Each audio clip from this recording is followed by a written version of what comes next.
নমস্কাৰ, মই আশ্ৰাফুল বেপাৰী। আজি আমি ক্লাছ 7ৰ ইংৰাজী বিষয়ৰ চেপ্টাৰ 7 এ চাইল্ডছ বিউটি পাৰ্টৰ প্ৰশ্ন উত্তৰসমূহ আলোচনা কৰিম। যদি ভিডিঅ'টো ভাল লাগে তেনেহ'লে লাইক কমেণ্ট কৰিব আৰু চেনেলটো প্ৰথমবাৰৰ কাৰণে চাই থাকিলে অনুগ্ৰহ কৰি ছাবস্ক্ৰাইব কৰিবলৈ নাপাহৰিব। ঠিক আছে, এতিয়া আমি আৰম্ভ কৰোঁ। Match the following facts about the story you just read. তুমি পঢ়া কাহিনীটোৰ তলত দিয়া ঘটনাসমূহ মিলোৱা। A Akbar, B Salim, C Birbal, D the young prince. আমি জানো আকবৰ কোন আছিল? আকবৰ সম্ৰাট আছিল, ৰজা আছিল। এম্পায়াৰ শব্দটোৰ অৰ্থ হৈছে সম্ৰাট। গতিকে আমি এ নাম্বাৰৰ লগত কোনটো মিলাব লাগিব? ইয়াৰ 3 নম্বৰটো। Akbar was the emperor. B নম্বৰ সেলিম। সেলিম কোন আছিল? আকবৰৰ ল'ৰা আছিল। আকবৰছ ছান মানে হৈছে আকবৰৰ ল'ৰা। গতিকে বিৰ লগত কোনটো মিলাব লাগিব? সোঁফালৰ 4 নম্বৰটো।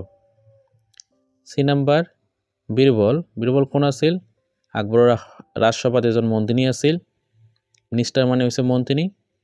গতিকে চি নম্বৰ লগত সোঁফালৰ 2 নম্বৰটো মিলাব লাগিব। D number the young prince. Young prince কোন আছিল? সেলিমৰ পুতেক। গতিকে ডি নম্বৰ লগত কোনটো মিলাব লাগিব? সোঁফালৰ 1 নম্বৰটো। মিলামিলিখিনি হৈ গ'ল। এতিয়া আমি পিছৰ প্ৰশ্নটোলৈ আগবাঢ়িছোঁ। 3A Why was Akbar happy? Akbar কিয় আনন্দিত আছিল? ইয়াত হেপী শব্দৰ অৰ্থ হৈছে আনন্দিত। Answer Akbar was happy as his son Salim had a son. Akbar আনন্দিত হৈছিল যিহেতু তেওঁৰ ল'ৰা সেলিমৰ এজন কি হৈছিল? পুতেক হৈছিল। ইয়াত এছ শব্দটোৰ অৰ্থ হৈছে যিহেতু। বি নম্বৰ Who is to say there is no child more beautiful than my grandson? কোনে কৈছিল যে মোৰ নাতিয়েকতকৈ কোনো ধুনীয়া শিশু নাই? Answer Akbar used to say there is no child more beautiful than my grandson.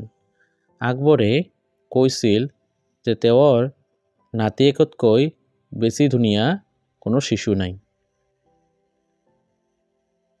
সে মানে হৈছে কোৱা, বিউটিফুল মানে হৈছে ধুনীয়া, আৰু গ্ৰাণ্ডসন মানে হৈছে নাতি, নাতিয়েক।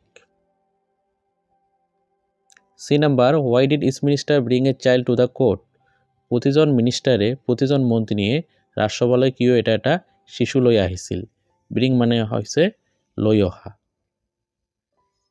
Answer each minister brought a child to the court to judge whose child was more beautiful. প্ৰতিজন মিনিষ্টাৰে ৰাজসভালৈ এটা শিশু লৈ আহিছিল বিচাৰ কৰিবলৈ যে কাৰ শিশুটো আটাইতকৈ ধুনীয়া আছিল। জাজ মানে হৈছে ঠিক কৰা, বিচাৰ কৰা। ইচ মানে হৈছে প্ৰতিজন, আৰু মিনিষ্টাৰ মানে হৈছে মন্ত্ৰী। Why did not Birbal bring any child? বীৰবলে কিয় কোনো শিশু লৈ অহা নাছিল? Answer Birbal did not bring any child because the child's mother refused to let him bring the child to the court.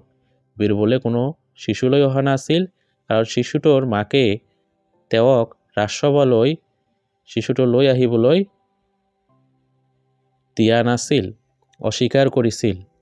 Refused মানে হৈছে অস্বীকাৰ কৰা, লেট মানে দিয়া, ব্ৰিং মানে লৈ অহা, কোৰ্ট মানে ৰাজসভা।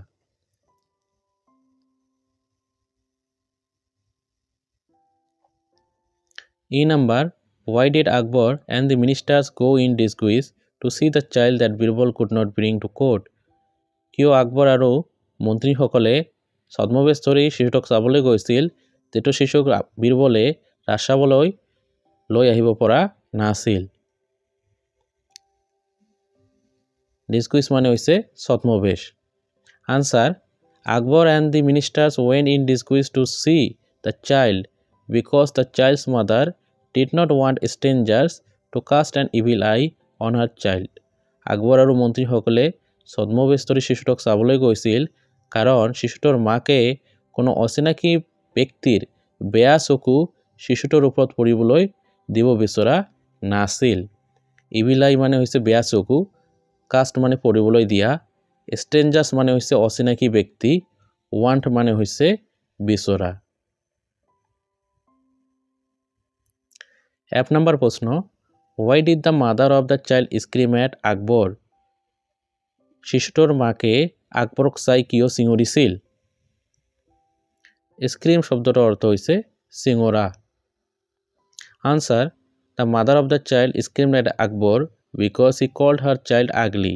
শিশুটোৰ মাকে আকবৰক চাই চিঞৰিছিল কাৰণ তেওঁ তাইৰ শিশুটোক কুৎসিত বুলি কৈছিল। আকবৰে শিশুটোক কুৎসিত বুলি কোৱা কাৰণে শিশুটোৰ মাকে আকবৰৰ ফালে চাই চিঞৰিছিল। আগলি শব্দটোৰ অৰ্থ হৈছে কুৎসিত। দুই নম্বৰ প্ৰশ্ন, what did আকবৰ ৰিয়েলাইজ?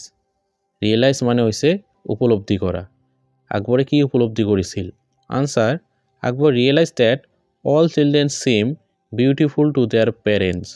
আকবৰে উপলব্ধি কৰিছিল যে সকলো শিশুৱে সিহঁতৰ পিতৃ মাতৃৰ কাৰণে ধুনীয়া। সিম শব্দটোৰ অৰ্থ হৈছে দেখা যোৱা, পেৰেণ্ট শব্দটোৰ অৰ্থ হৈছে পিতৃ মাতৃ। 4 number question, find out from the lesson who said the following sentences. Write the name of the person next to each sentence.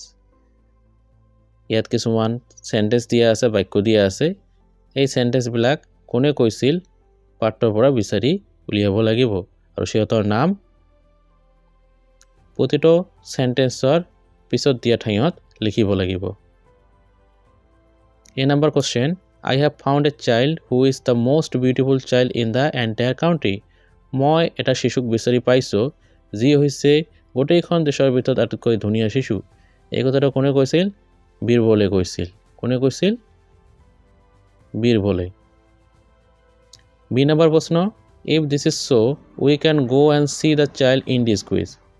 যদি তেনেকুৱা তেনেহ'লে আমি ছদ্মবেষ্টৰী শিশুটোক গৈ চাব পাৰোঁ। এই কথাটো কোনে কৈছিল? আকবৰে কৈছিল। সি number, he is the most beautiful child God could have given me.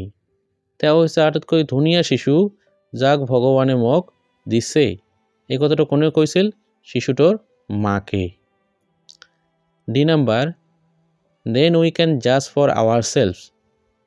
তাৰপিছত আমি আমাৰ কাৰণে বিচাৰ কৰিব পাৰিম, ঠিক কৰিব পাৰিম কোন ভুল কোন সত্য। এই কথা কোনে কৈছিল? এজন মিনিষ্টাৰে কৈছিল।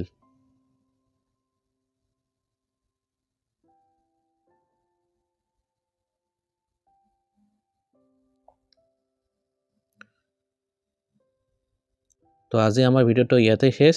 ধৈৰ্য সহকাৰে চোৱাৰ কাৰণে বহুত বহুত ধন্যবাদ।